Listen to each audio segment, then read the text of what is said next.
హేతుబద్ధత ఉండాలి. ఇవన్నీ కూడా ఎక్కడికక్కడ సమీక్ష చేస్తాం.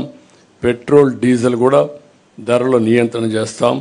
మద్యం ధరల్ని నియంత్రణ చేయడమే కాకుండా విషపూరిత బ్రాండ్లు ఏవైతే ఉన్నాయో అవన్నీ రద్దు చేసి సమగ్రమైన ఎంక్వైరీ చేసి తద్వారా వీళ్ళు చేసిన తప్పుడు పనులను ఎస్టాబ్లిష్ చేసి ఎవరైతే కల్పరేట్స్ ఉన్నారో వాళ్ళని పనిష్ చేసి మళ్ళీ ఈ రాష్ట్రంలో ఇలాంటి స్పూరియస్ లిక్కర్ లేకుండా చేసే బాధ్యత తీసుకుంటాం. అన్నా క్యాంటీన్లు ఏర్పాటు చేస్తాం. ఇంకొక పక్కన రేషన్ పంపిణీ విధానం కూడా సమీక్ష చేస్తాం.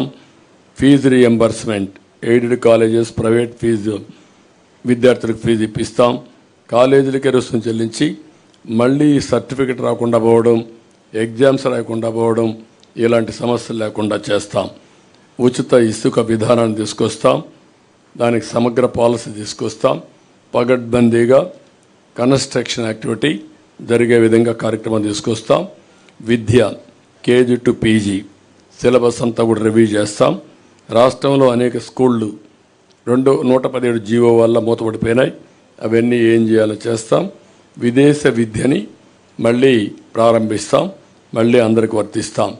100 రోజుల్లో గంజాయి అదే మరిగా ఏదైతే డ్రగ్స్ ఈ రెండు కంట్రోల్ చేస్తాం. ఐరన్ హ్యాండ్తో డీల్ చేస్తాం. ఉక్కు పదంతో అణిచివేస్తాం.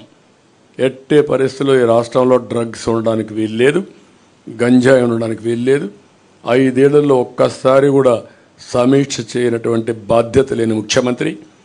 ఊరూరా నిత్యావసర మంచినీళ్ళు దొరకలేదు కానీ గంజాయి దొరికే పరిస్థితి వస్తూ ఉంది. అదే సమయంలో ఆక్వాకల్చర్ని అభివృద్ధి చేస్తాం. సమగ్ర అభివృద్ధి ఇవన్నీ జరగాలంటే సమగ్ర అభివృద్ధితో ముందుకు పోవాల్సిన అవసరం ఉంది. ఆ సమగ్ర అభివృద్ధి చేస్తాం. మౌలిక సదుపాయాలను కూడా పూర్తిగా డెవలప్ చేస్తాం. గ్రామాల దగ్గర నుంచి రోడ్ ఇన్ఫ్రాస్ట్రక్చర్ ఉన్నది బెస్ట్ ఇన్ఫ్రాస్ట్రక్చర్ తయారు చేస్తాం. గ్రామాల నుంచి మండల హెడ్ క్వార్టర్ కానీ మండలాల నుంచి జిల్లాలకు కానీ